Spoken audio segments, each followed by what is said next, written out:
میخواین بدونین بازیگرای معروف ترکیه چه ماشینایی سوار میشن؟ پس همین حالا روی دکمه عضویت کانال لنز بزنید و این ویدیو رو تا آخرش ببینید. گامزه ارچل. گامزه خواهر بزرگ هانده از تبلیغاتی که توی اینستاگرام خودش به اشتراک میذاره پول زیادی به دست میاره.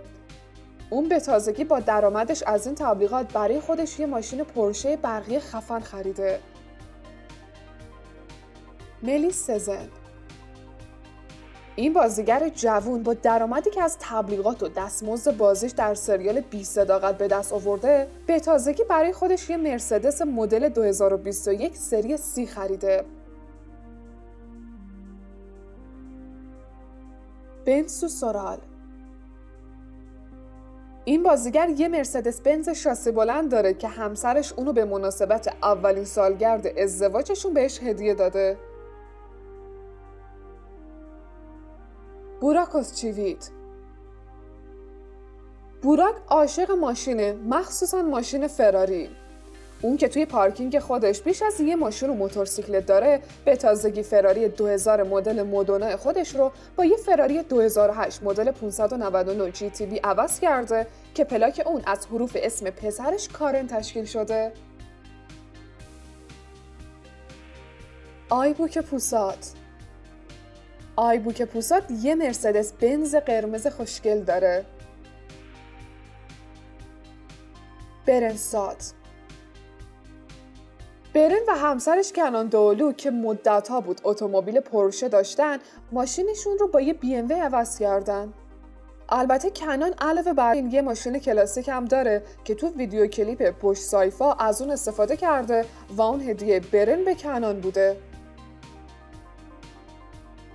نسلیان آتاگل. این زوج که به جای رفتن به هتل‌های لوکس ترجیح میدن برای تعطیلات به دل طبیعت برن، یه ماشین کاروان دارن که کلی برای طراحی داخلی اون هزینه کردن.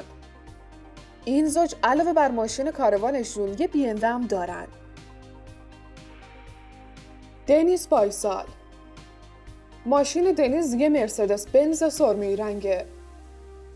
آلینا بوز. باید بگم که این بازیگر جوون و پرطرفدار یه مرسدس بنز کلاس A داره. پیلین کاراهان. این بازیگر یه رنج روور شاسی بلند داره که هدیه همسرش به اون برای به دنیا آمدن دومین فرزندشونه. شوال سام.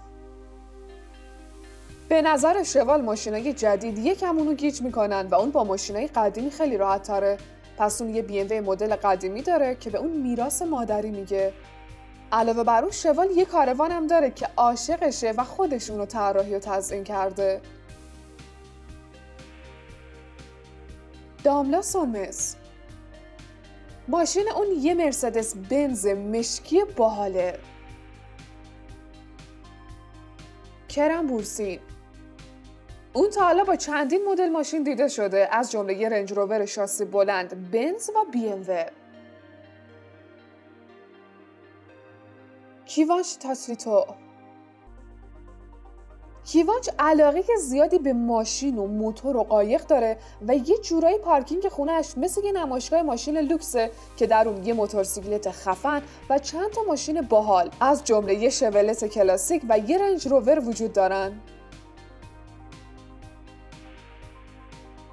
دمت اوزدمیر.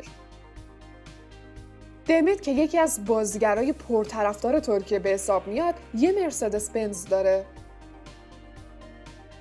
چاتای اولسوی. این بازیگر یه ماشین نیسان پیکاپ داره و علاوه بر اون به تازگی یه آودی RS6 هم خریده. الچین سانگو. الچین برای خودش یه جیپ رنج روور خریده و حتی راننده خصوصی هم استخدام کرده. ازگی مولا. این بازیگر یه فورد قرمز رنگ داره. بوراک دنیز. اتومبیل این بازیگر معروف یه ولوی سفید رنگه. موراد ییلدیریم. مراد و همسرش یه رنج روور سفید لوکس و خفن دارن. ادا جه، این بازیگر دوست داشتنی یه رنج روور داره. انگین آکیورک، انگین یه ولوی آبی خیلی خوش رنگ داره.